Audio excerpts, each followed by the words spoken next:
Assalamualaikum warahmatullahi wabarakatuh. Hello everyone. Hello Miss Anita. Let me introduce myself first. My name is Nurshella Sari and IT 2008-0606. In this very moment, I will tell you about the story of the Cheerfull Granny to fulfill my final exam in semester 4. Once upon a time, among other old women, there was a person who was very cheerful even though she had little to her happiness, because she knew that life was a journey that had to be traversed no matter what the condition. Every day, she does work helping her neighbors to earn compensation or reward. The reward is usually a food or a bowl of soup and sometimes a penny or two, and the old woman never found any reason to complain. From here, we will find very interesting things for the life story of this old woman. That day, the old woman went to the forest looking for wood to warm her body during the winter. With cheerful steps and a sweet tone in her mouth, she was suddenly surprised by a large brown pot lying in a ditch. She waited and hoped that the owner would take it, but there was no movement for anyone, so the old woman thought it might have been thrown away.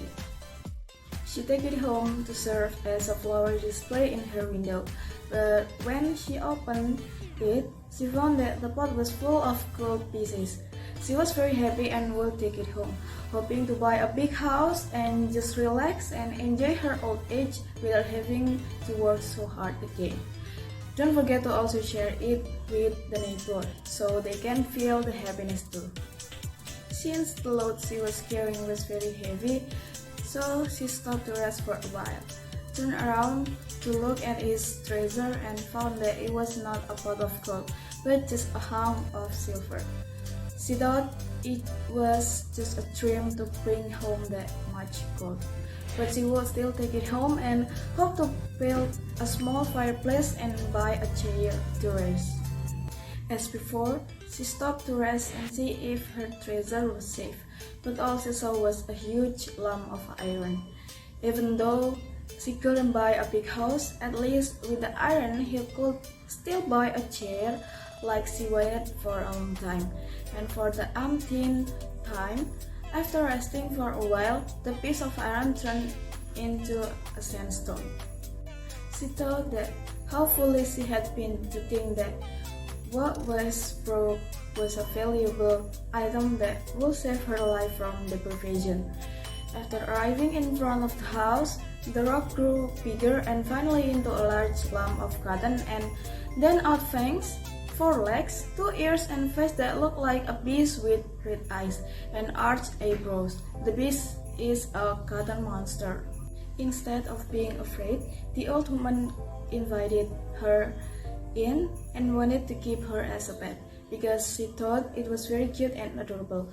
But the cotton monster said that she was trying to deceive by turning into a gold, then a hunk of silver, then a hunk of iron and a big stone, but the old woman was still happy.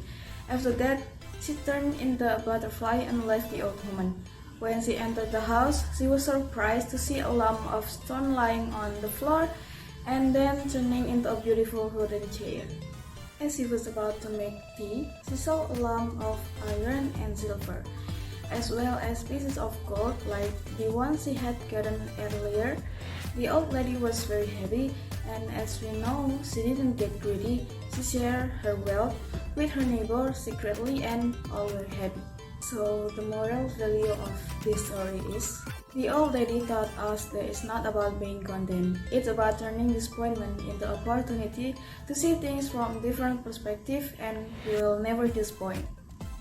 Okay, that's all for the story of Cheerfull Granny. I hope you guys find it useful. Thank you for watching and wassalamualaikum warahmatullahi wabarakatuh.